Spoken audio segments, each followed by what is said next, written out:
Hi St Michael's, Richard here again to talk about missional communities.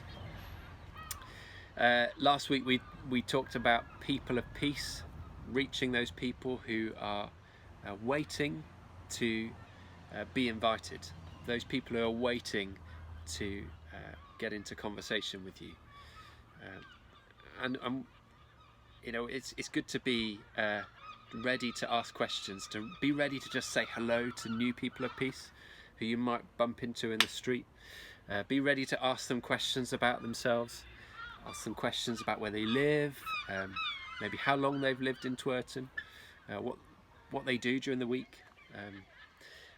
And at some point it may lead to a conversation that allows you to be able to share a bit about you, about what's important to you, about your Christian faith.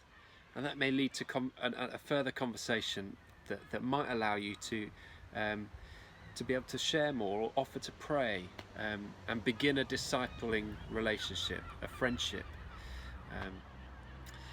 This week we want to talk about missional communities having a rhythm of life.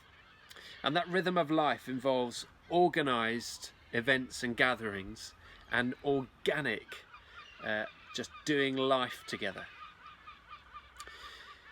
You might have heard me say organic and thinking of an expensive bag of carrots. Well, that can be what organic means, but also organic means those kind of moments in life where we don't plan them, they just kind of happen spontaneously, or maybe they're just part of our natural routine. You know, I didn't plan to make this cup of tea, it's not been in my diary. Oh, but it's so good. And you know, it might be that I want to just share this, well, not this literal cup of tea. I might make another one for someone else. I might just invite someone just to come and have a cup of tea with me.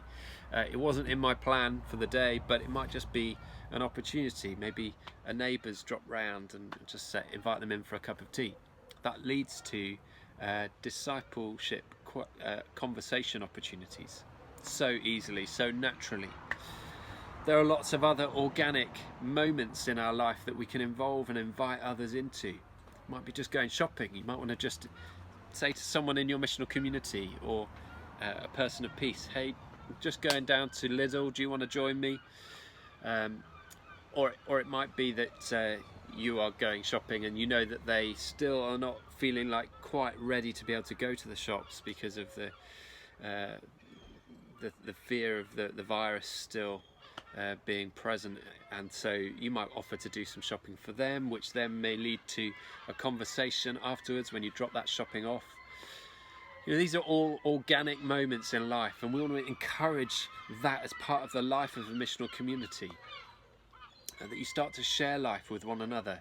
This is as we become an extended family on mission, we need to start thinking about our patterns of family life. And there will be organised elements to the family life. So I want to just take you through some of the organised aspects of a missional community's life over a month. And it may be that we can try and work towards this in September. So in weeks 1, 3, and when there's a 5th Sunday, we're going to have an all-together celebration service in the church. And this will be for the whole church to gather together. For those who don't feel comfortable gathering physically yet, there will be an online option.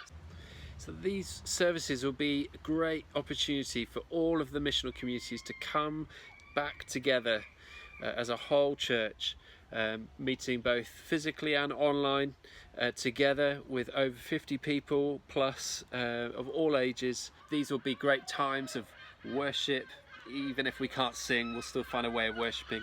Communion at last, and teaching, just sharing stories about what God's doing in the life of the church, and ministry for one another.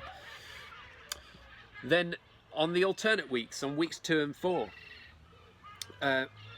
we want to scatter the church into missional communities. So a missional community would then meet maybe on the second week. It might have like an informal gathering together, which may be in a public space, where you can easily invite people of peace to come and join you. It may involve some food, if that's safe to do so. And because missional communities are between 15 and 30, smaller than the whole church gathered together on a celebration, but bigger than a small group, organising food and socials and gathering is much more straightforward. But we do want these gatherings to be up, in and out, not just in and out, not just a social gathering that you can invite your friends to. That will be part of the organic. With these weekend gatherings, we want them to have an up dynamic, and therefore having a simple, accessible act of worship. It might just be someone playing a song, a YouTube video song, or a creative activity to help people of different ages and backgrounds engage. It might be sharing a story from the Bible, just simply saying how it's applied to your life in the last week. And we want these to be as accessible as possible, but at the same time we don't want to be apologetic for the fact that we are Christians, wanting people to discover Jesus.